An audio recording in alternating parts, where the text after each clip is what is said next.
Hello everyone and welcome back. जैसा कि आप जानते हैं कि हम हिस्टोलॉजी पढ़ रहे हैं पिछले 3 लेक्चर्स से, और आज हम बात करने वाले हैं हिस्टोलॉजी ऑफ इंटेस्टाइन्स।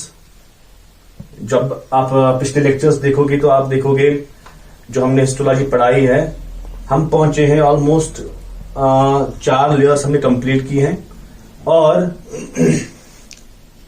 जो एलिमेंट्री क्लास की बेसिक 4 लेयर्स है उनकी एनाटॉमी हमने पढ़ाई है। उसके बाद आप देखोगे पिछला लेक्चर तो हमने इंटेस्टाइन में, स्मॉल इंटेस्टाइन में ग्लैंड्स पढ़े थे, इंटेस्टाइनल ग्लैंड्स, और आगे हम 3 स्मॉल इंटेस्टाइन के 3 हिस्सों को 1 बाय 1 क्लियर करेंगे। सबसे पहले आपको ये जानना होगा कि जो हम स्टमक से नीचे स्टार्ट करते हैं, आप याद रखिए स्टमक को हम गैस्ट्र भी कहते हैं, और स्टमक से जब नीचे जाते हैं तो स्मॉल इंटेस्टाइन्स जो हैं, स्टमक का जो नीचे वाला हिस्सा है, हम स्टमक अलग पढ़ेंगे। फिलहाल मैं आपको यहां पे समझाने के लिए बोलूंगा। स्टमक का जो ये लास्ट वाला हिस्सा है जो कनेक्ट होता है स्मॉल इंटेस्टाइन्स के साथ, या आप ये मानो कि जहां से स्मॉल इंटेस्टाइन्स स्टार्ट होते हैं स्टमक के बाद, उस एरिया को हम कहते हैं पाइलोरस।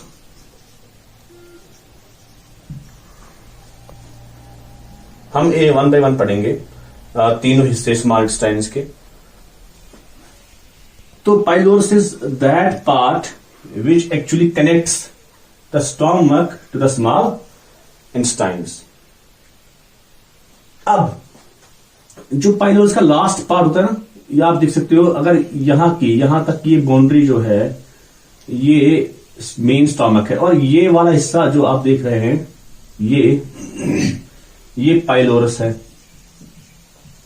पाइलोरस। और यहां पे पाइलोरस का लास्ट वाला पार्ट जो कनेक्ट होता है स्मॉल इंटेस्टाइन्स के पहले पार्ट से, इसे हम कहते हैं pyloric antrum. That's called pyloric antrum. मैं आपको फिर से याद दिलाऊं, हम आज पढ़ने वाले हैं हिस्टोलॉजी ऑफ इंटेस्टाइन्स, और उसमें से हम पहले उठाएंगे स्मॉल इंटेस्टाइन का पहला पार्ट ड्यूडेनम। हम ये पढ़ चुके हैं इसकी हिस्टोलॉजी, इसकी 4 लेयर्स। अब कुछ और जो इसके मुतालिक है वो आज क्लियर करेंगे। तो इसके बाद जब हम स्टमक से नीचे जाएंगे, पहला वाला स्मॉल इंटेस्टाइन का पहला पार्ट आएगा ड्यूडेनम।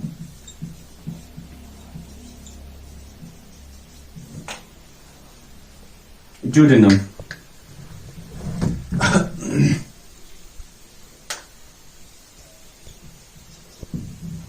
और इस ड्यूडेनम को जब हम देखते हैं तो ये कहां से स्टार्ट होता है? पाइलोरिक एंट्रम के बाद। पाइलोरिक एंट्रम किसका पार्ट है? ये स्टमक का पार्ट है, और स्टमक और पाइलोरिक एंट्रम के दरमियान एक स्फिंक्टर होता है, ऐसे आप मानो, जिसे हम कहते हैं pyloric sphincter. This called pyloric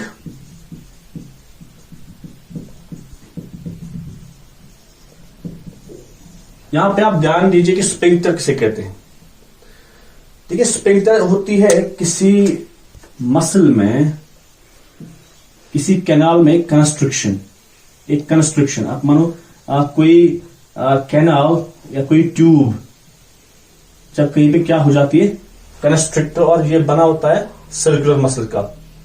आप मानो एक पाइप है, suppose this is a pipe, ये आगे जो रेड वाला टॉप है इसका, अगर मैं ये कंस्ट्रिक्ट करूं, कंस्ट्रिक्ट मतलब अगर मैं इसको ये सिकुड़ जाए, मतलब इसको जब इसको सिकुड़ा जाता है, ठीक है ना, तो हम इसे कहेंगे ये सर्कुलर मसल का बना है ये टॉप, और यहां पे कंस्ट्रिक्ट हुआ है ताकि जो फ्लो होता है वो चेक हो जाए, ठीक है ना, या ये बैक फ्लो को प्रिवेंट करे।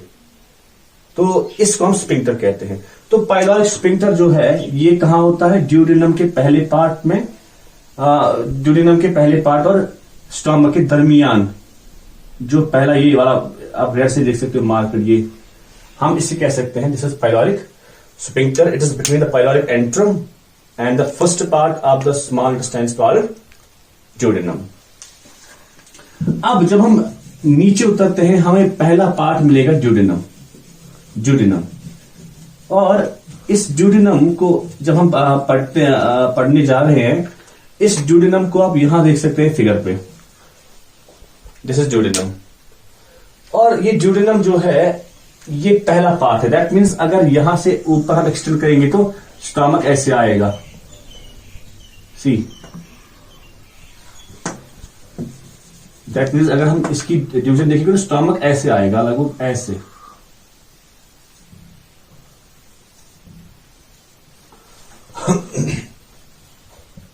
अब यहां पे आप ड्यूडेनम बड़ा देख सकते हैं। और ये जो स्टमक जो है, स्टमक के बाद पाइलोरिक एंट्रम के बाद जो पहला ये आप देख सकते हो, ये सर्कुलर मसल, ये सर्कुलर मसल आप देख सकते हो, this is pyloric sphincter.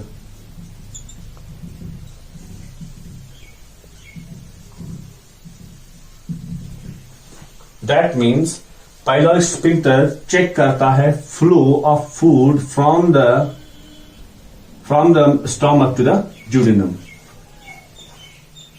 M I clear? तो इसके बाद जब हम ड्यूडेनम में आते हैं तो ड्यूडेनम के 4 बेसिक हिस्से आप देखोगे, 4 बेसिक रीजन्स। एक होता है ये वाला अपर वाला, इसे हम कहते हैं superior part of the duodenum, superior duodenum, superior duodenum. और जब हम थोड़ा सा यहां आएंगे तो ये हिस्सा जो आप देख सकते हैं, ये curved, this is called descending duodenum.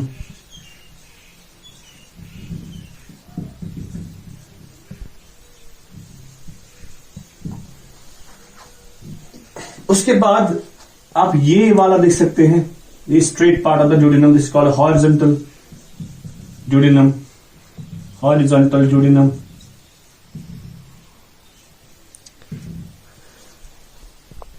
और उसके बाद अगर आप ड्यूडेनम से थोड़ा ऊपर, ये जब कर्व लेता है ना ऊपर की तरफ, ये दिस कर्व यहां से, this is called ascending duodenum.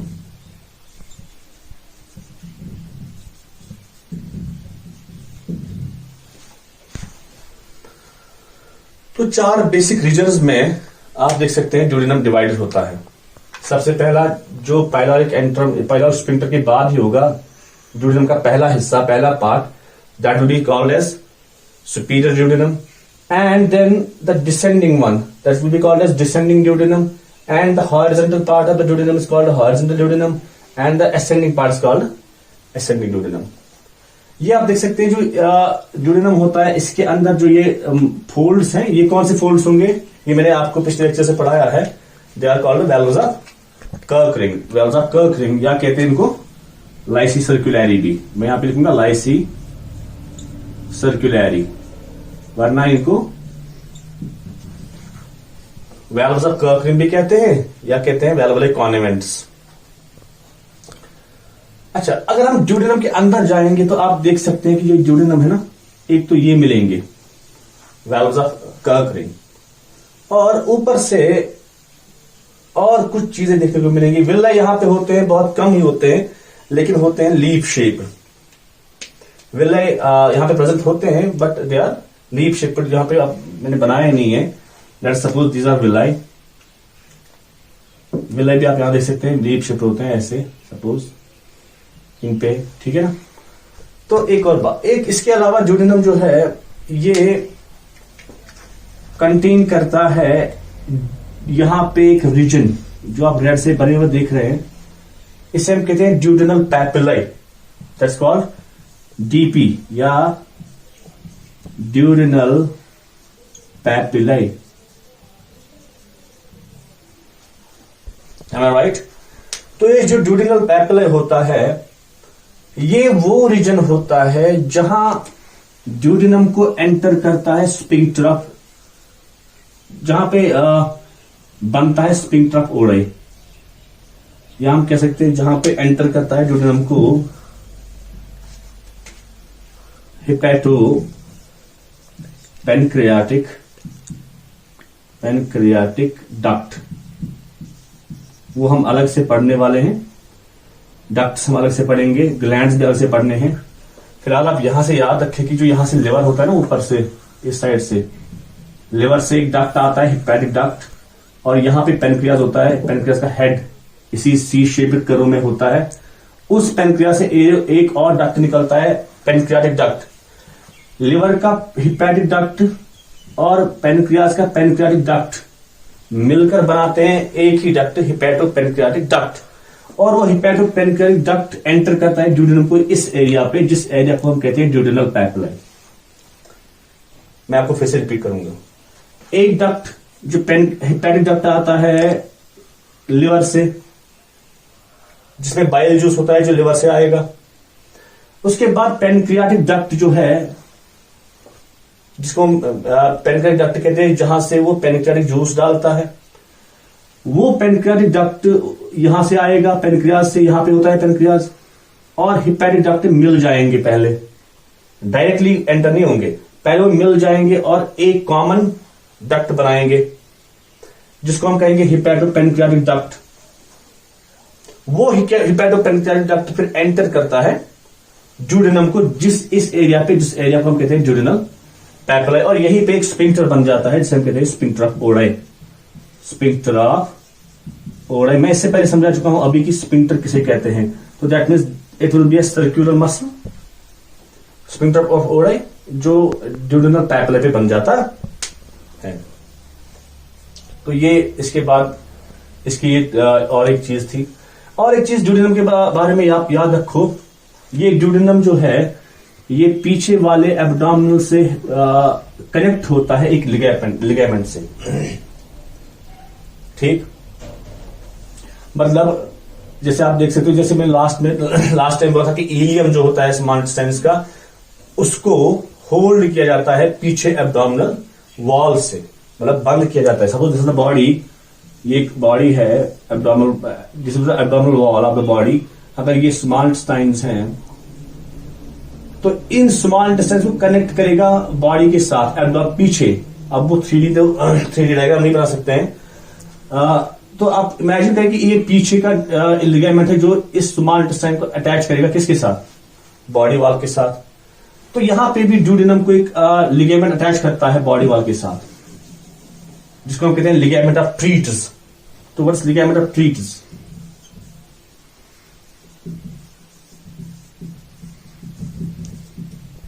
या ट्रीज भी कह सकते हैं, ट्रीट्स भी कह सकते हैं। तो ligament of treats actually is a ligament which connects duodenum to the posterior body wall. Posterior body wall, ये भी duodenum के बारे में आप याद रखो। इसके बाद जब हम देखते हैं, ये तो एक तो वेल्व्स ऑफ कलेक्टिंग होंगी, इसमें अंदर से जो एपिथेलियम वो मैंने पढ़ाया है पिछले वाली क्लास में, आप देख सकते हैं कि यहाँ पे सिंपल कॉलमनर एपिथेलियम होगा, वेल्व्स ऑफ कर्किंग में देयर विलाय होंगे, बहुत कम होते हैं लेकिन होते हैं, लीफ शेप्ड। इन सारी 4 लेयर्स की एनाटॉमी हमने देखी है। अब यहाँ पे ये डिवीजन है, सुपीरियर पार्ट ये है इसका, यहाँ पे पाइलोरिक स्फिंक्टर बन जाएगा पाइलोरिक एंट्रम और ड्यूडेनम के बीच में। इसके बाद ये डिसेंडिंग पार्ट होगा ड्यूडेनम का, फिर ये हॉरिजॉन्टल पार्ट है, फिर ये असेंडिंग पार्ट है। इसके बाद जब हम आएंगे, असेंडिंग पार्ट नीचे जाएगा तो ये किससे मैच होगा, ये किससे कनेक्ट होगा? ड्यूडेनम जब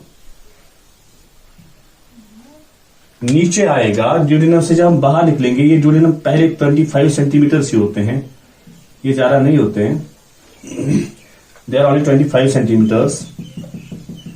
2.5 मीटर होते हैं जेजुनम के, एंड 3.5 मीटर होते हैं इलियम के। यही 6.5 मीटर बनाते हैं स्मॉल इंटेस्टाइन्स को। और जब हम ड्यूडेनम ये पहले 25 सेंटीमीटर क्रॉस करेंगे, ड्यूडेनम में हमने देखा कि इसमें क्या क्या होता है, ड्यूडेनल पैपिला होता है, एंड ये इसके पार्ट्स देखे हमने। और एक चीज आप जो ड्यूडेनल की सप्लाई होती है ना, वो ये देखो, ये रेड वाली आप देख सकते हैं, ये है arterial supply to the duodenum, इसको हम कहते हैं एब्डोमिनल आर्टरी। ये मेन आर्टरी जो बड़ी होती है इसे एब्डोमिनल आर्टरी कहते हैं। यहां पे जब ये ब्रांच होती है, यहां से आगे इसको कहेंगे सुपीरियर मेसेंट्रिक आर्टरी, SMA। यही सुपीरियर मेसेंट्रिक आर्टरी इसको आर्टीरियल ब्लड पहुंचाएगी।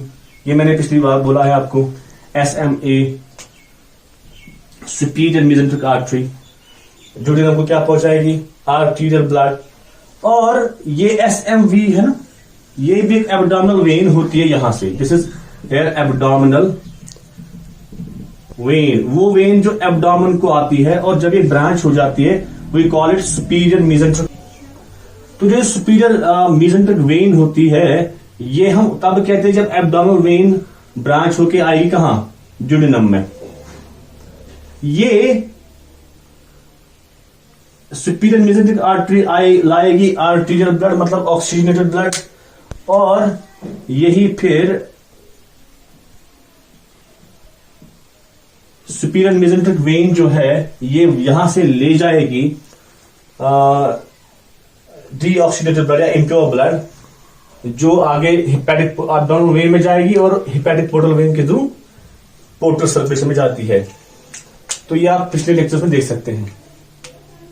लेकिन सप्लाई, जो ब्लड सप्लाई यही होती है, यहाँ पे एब्डोमिनल वेन और एब्डोमिनल आर्टरी जो है यही दो डिवाइड हो जाती है, बनाती है सुपीरियर मेसेंट्रिक आर्टरीज और सुपीरियर मेसेंट्रिक वेन, यही आर्टरीज और वेन सप्लाई देती है ड्यूडेनम को। अब जब हम ड्यूडेनम से बाहर आएंगे तो दूसरा स्मॉल इंटेस्टाइन का पार्ट आएगा जिजूनम।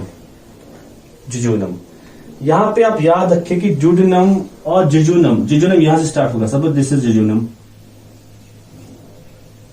सपोज दिस इज जिजूनम, यहां पे छोटा बनाऊंगा ये, this part is jejunum, suppose this one is जिजूनम।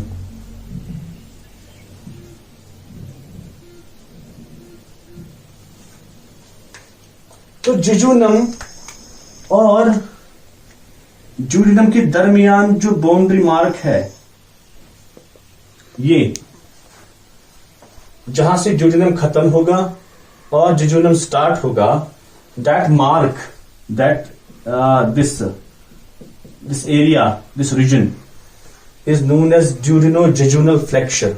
ये भी शायद मैंने बोला था पिछले लेक्चर में एक बार, it's called duodenojejunal flexure, ड्यूडेनो-जिजूनल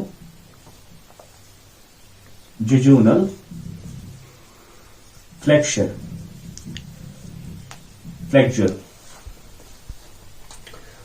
What is duodenojejunal flexure? It is the demarcating area that marks the boundary between duodenum and jejunum.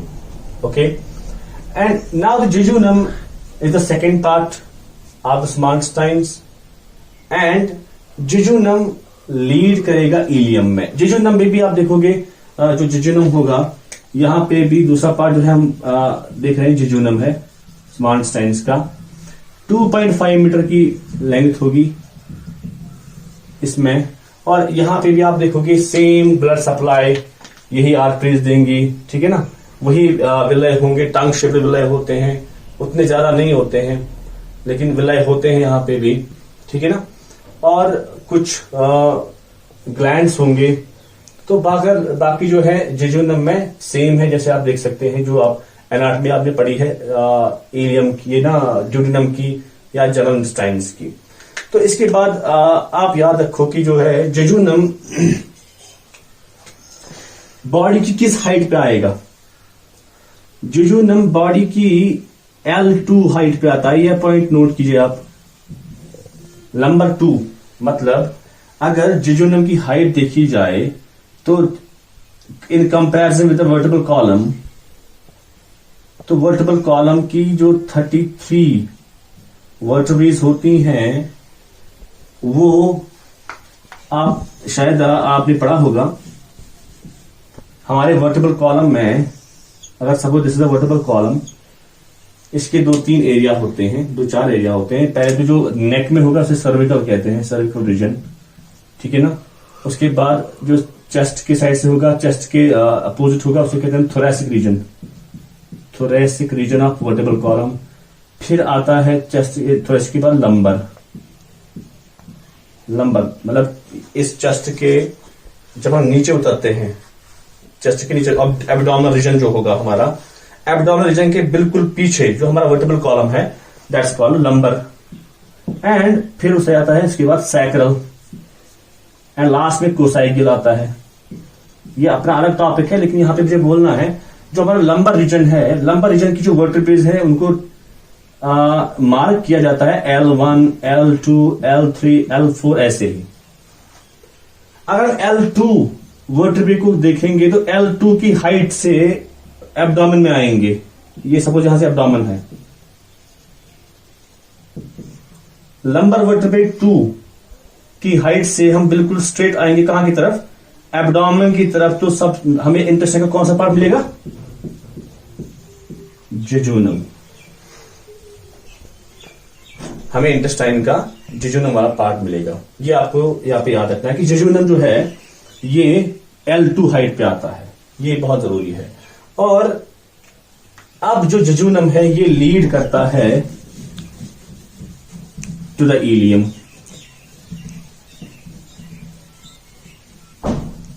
It will lead to ileum. Now the third part is ileum. यहां पे एक और point note down कीजिए, बहुत important, कि ilium जैसे आपने देखा ड्यूडेनम और जेजुनम के बीच की जो बाउंड्री मार्क थी, डिमार्केशन थी, उसे हम कहते हैं ड्यूडेनो जेजुनल फ्लेक्चर।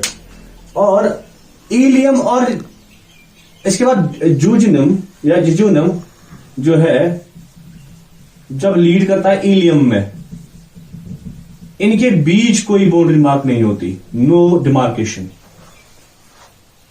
No demarcation. तो हम कैसे पहचानते हैं, हम कैसे जानते हैं फिर ये इलियम है या जेजुनम है। इलियम की जो इंटरनल स्ट्रक्चर्स होते हैं वो एबिट डिफरेंट होते हैं। इलियम एक तो बड़ा होता है और इलियम कंटेन करता है बहुत ज्यादा लिम्फोइड टिश्यूज,